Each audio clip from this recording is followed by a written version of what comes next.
Everybody wants some blast of magic, magic, magic, magic, magic, magic. Look up the magic in me.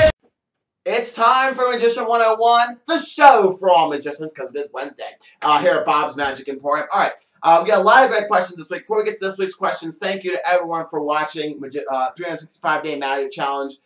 We got the 365 days. Thank you guys for watching that. Okay, and before we get to the questions as well, I want to talk about this new thing I just picked up. My cousin got this for Christmas, and I gave it to him for Christmas because it looked cool. It looked like something he would like. He's 12, so it looks like something he would like. And he couldn't, and I went over to help him use it, to help him figure out how to use the thing, because he was having a little bit of a hard time trying to figure out how to use it. It's really super cool, and I recommend picking one of these up. Holographic is the name of this. It's a technology item mixed with a magic set. It's really, really cool. What this is you use your smartphone to project holographic images on a stage. And you also do magic tricks with these holographic images. And it's set to like a movie. It's a science fiction movie about an asteroid hurtling towards Earth. This thing is really cool. The holograms look really neat on here when you actually project them on the stage. I'm not going to go, you get enough tricks to do 20 illusions. I'm not going to go into too much more about this because I'm going to hopefully film this for my new series called Magical Mondays. I'm going to start up in a couple weeks. And I'll try to film this for Magical Mondays. I haven't played around with it yet in front of the camera. I don't know if it's going to be able to film in front of the camera or not, because I don't know if the holograms will show up. If not, I'll just do the review of this. But hopefully it will show up, because I want to be able to show you guys this. This is really super cool. So we'll see if it shows up.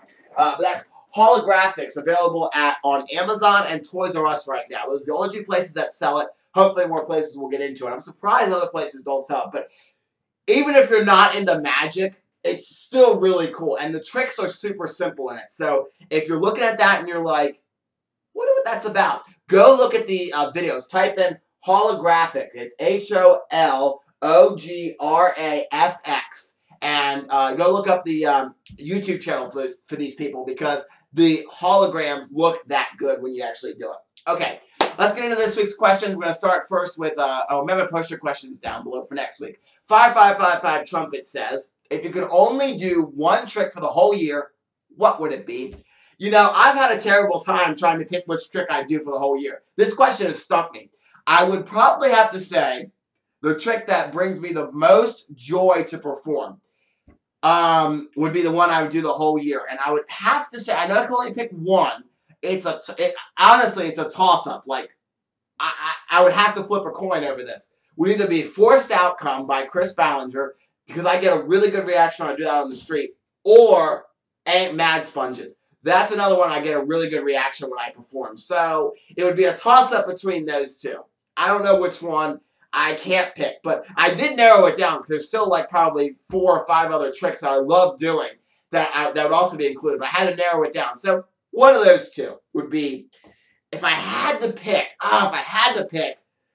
maybe Angry Sponges would outweigh Forced Outcome. I don't know. It's hard. One of those two, though. All right. And he has a lot of tricks he wants me to give my opinion on. And he says, first one is Gumslinger. Moving on, because Gumslinger looks terrible and people have the trick. I did some reading of some reviews and they say Gumslinger is terrible. So just ignore Gumslinger. Falling Angel. Now, Falling Angel is not a magic trick. It's actually a way to mark a deck of cards, according to what the instructions. All of these tricks people have been asking me about today, I don't have them, so yeah.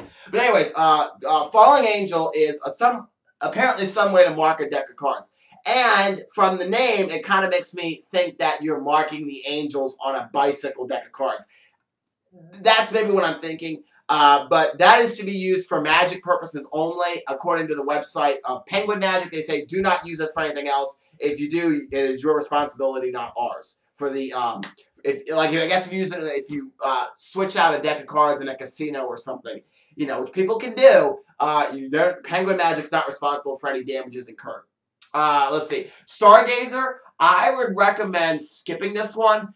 Stargazer is where you do a rubber. I like the rubber band magic. I don't do it, but anyways, you do tricks with a rubber band, and at the end, the rubber band you've been using, that is a normal rubber band, turns into one in the shape of a star. At the end, you say, I'm going to make the rubber band into a star, and you do, and it's an actual star rubber band, and you pass it out for examination, or you can give it away as a souvenir.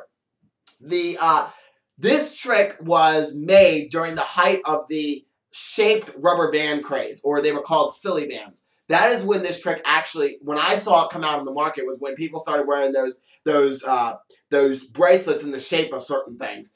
And it makes sense. Now the silly band shaped rubber band craze has disappeared. It's now those looms, the bracelets made of rubber bands. So to me, it's like this trick's not really going to be that good anymore. I mean, it's still cool looking to see it, but people don't wear the star rubber bands. So it's, you know, it's fallen out of popularity. Just like Mad Sponges will one day when Angry Birds are not as popular anymore and something else takes its place. Which, that won't be for a while, but it's still, when something else takes the place of Mad Sponges, then Mad Sponges will be like the Stargazer trick. Alright, the Joker list. The Joker list looks like a fantastic magic trick. I didn't even know about this trick. I saw it on Magic Geek, but I really didn't pay attention to it, I don't think, because when I looked at the thing, I'm like, I saw this on Magic Geek, but I don't remember seeing the demo for it. Anyways, Joker list is where you insert a Joker in a deck of cards in between any card that they want. The spectator looks at the card in front of the Joker, they memorize it, they take the Joker out, place the Joker on the table, and then you shuffle up the cards, you thumb through the cards. They don't see their card in there, and it's in the card box that's been sitting on the table the whole time that you showed empty at the beginning of the trick. Looks really cool. I don't know about it. I mean, you know, just the demo looks cool, but sometimes when you get magic after you see the demo and you buy it, and it turns out to be a terrible trick. So, I don't know. And he wants to know about TNT Reloaded by Wayne Dobson. All right. Looks like a very cool trick. I did a trick similar to this in the 365-day magic challenge from tricksandwands.com called What's Inside the Box. It works, I think it kind of maybe works the same way. But anyways, you have 3 credit cards on the table. On the back side of these cards, they say different things on them. This, that, and nothing. And the spectator chooses one of the 3 that they want, so we'll say they choose nothing. And then they'll pick one for you, so either this or that. So we'll say they choose this for me, and then that will be left on the table. When you read the prediction, it will say, you have nothing, I have this, and that is left on the table. Or whatever, and the prediction will always come out to be right. It looks cool. That's going to go on my magic list now, because I really, really want that trick now. It sounds really cool, and probably will be really cool, too. So one day you may see it here at Bob's Magic Emporium. Alright, Noah Brady wants to know, hey Bob, what do you think is the best magician's table for kids shows? The best one, I think, is the Joe Leffer suitcase table. Every kid's magician uses that. I have 2 of them myself. I have 2 of them, and I place them on the sides of my table, or on the sides of my performing zone. And you saw that when I did like Wizard's Assistant Live and stuff like that. So I like that one. There's one out there by Bill Abbott. It's more expensive than a Leffer suitcase table, but what it is it's got a little storage in the back. But most of the storage is you slide these 2 little doors on the top, and your props. You get props from the top of this table. Instead of having to bend down and go behind your table like with a Leffer table, you can just pull props out of the top, which looks really cool. And then the doors slide open so they can make little side table kind of things. And then it even comes with a side table too that you can put together in like a minute and a half. Really cool. The table is by Bill Abbott. I don't remember the exact name of it, but go check it out though. And Noah Brady also wants to know, what is the best routine for the ABC blocks and Enchanted Rabbit picture? I'm going to say, I saw your performance of the ABC blocks. Very cool, by the way. I think that's a pretty good performance. I will say one thing, though. Where is my die? Here it is. Okay. So let's say this is your block that you place inside the hat. What I would say is do sort of like a sucker die box routine with the block you put inside the hat. Let me get my hat. I have it right over here.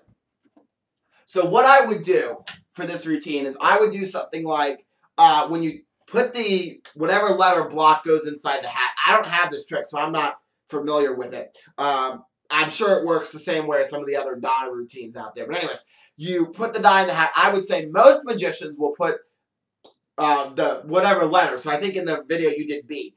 Most magicians put the B inside of the hat. I don't do that though, because I think that's cheating. And that would be a better way to kind of go into the sucker dot or into the ABC block routine. I think that'd be the best way to do it. Because then you could have a reason, because I think when you put it in there, you didn't have a reason for putting it in your hat. So always have a reason you're doing something in magic. Never just do something and not have a reason why. Always have a reason why. If it's, you know, going into your pocket, you always want to have a reason why. You don't just want to say, oh, I'm going to go in my pocket. You want to have a reason why. For a lot of stuff. Some stuff, like if you're doing SpongeBob magic, you don't really, you can say I put it in my pocket. That's the reason. So we can isolate it or something like that. If you do a card trick, you got to have a reason for bringing out a Sharpie. Don't just say, I'm going to bring out a Sharpie using the magic wand. If you're going to do a Sharpie and the Sharpie is part of the routine and that's part of the gimmick of the trick or whatever, you want to make sure that you have a reason for bringing it out. Have them sign the card. Same thing with this. Have a reason for putting it in the hat. And my reason usually when I do like the sucker die box or I do this routine is I'll say, most magicians put the die in the hat. I don't like to do that because of the fact that that's kind of like cheating. And that's my reason for putting it inside the hat. Alright, and you also want to know about the Enchanted Rabbit picture frame. I don't have that trick, so I can't give you a routine for that. I did look at it online, though, and I think the best routine to do for that is just play dumb in that trick. Just be like, I don't know what's going to happen. I have a hat. Maybe even ask, if you're doing it for kids shows, ask, oh, what's normally inside of a hat? A rabbit. And act like you don't see it. When the rabbit appears, just go, I don't know what's supposed to happen. Is a what? Oh, a rabbit. Ah! And really get freaked out by the rabbit. All right. And Jay Brothwick has the final question. And it says, well done, mate, for the 365-day magic challenge. What do you think of the switcheroo box? Is it good? I think it looks really good. Now, I don't have the trick. I don't have it. But it looks really cool. It's basically a change bag without the bag. You basically can change items like a change bag, but instead you use a box. And I actually think that I've seen different switcheroo boxes out there, so you got to, again, do your buyer beware. One company may be better than the other, so do your research on the people who make the boxes so you can see, oh, this is a better version than this one. But it looks really cool, and I think I might even get one for myself because I think because normally I'll do the Mismade flag in my kids' shows, and I'll do the clatter box. And you have to vanish the silk in the clatter box, and I usually use a change bag for the Mismade flag and the clatter box. So if I had, if I vanished the silk for this one with a switcheroo box, I think that would be even better because it will, you know, you won't do the same switch both times.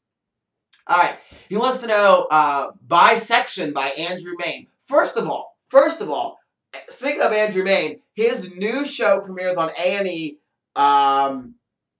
Coming up. I think it's this Sunday or next Sunday. Check your local listings. It's called Don't Trust Andrew Mayne. Looks like a really cool show. Go check that out on A&E. But anyways, if you live here in the United States, I don't know if you get A&E over in the UK, Jay. But anyways, Bisection looks terrible. Basically what it is, you have this big silk. You raise it up over your head. You slowly lower it, and your entire upper body disappears. And then all they see in your lower body is from, I can't really get it, from about here, right about here, down like maybe 10 inches. That's it. You don't get to see the person's legs or their feet. You only see about 10 inches down from their waist. It's stupid. I mean, if you're going to vanish because most people are going to want to say, if you're doing it especially on stage, in the audience, people are going to sit there thinking, you only see like 10 inches. How do you know that's not fake or something? That midsection's fake. That's what I thought when watching the demo of it. So I say just skip that. There's another Andrew Mayne trick out there. I don't remember the name. I just thought about it. Where your feet, you go inside this big like refrigerator or cardboard box, and your feet are here, and you push your midsection over. So your feet stay here, and your midsection slowly moves across like this. Then you move it back, and you get out, and they see that nothing is, that you're okay. That's a great Andrew Mayne trick. That looks better than the Bisection.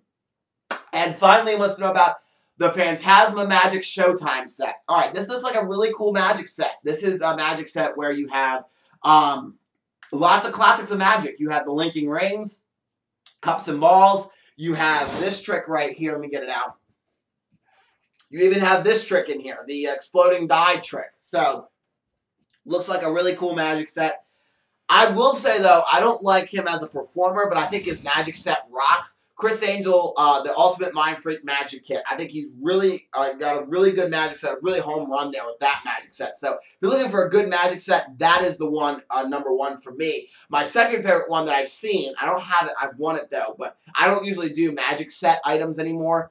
But the one I've seen is Legends of Magic by Phantasma. That's a really good one. That has some really good tricks. And it has a big stage illusion in it too, where you have this big box you use as your performance table, and then you can show it empty, and then you open it and something appears in it. And the box falls apart. Or no, you put something in there, the box falls apart, and the thing that you put in there has vanished, whether it be a giant silk or a sponge or something like that.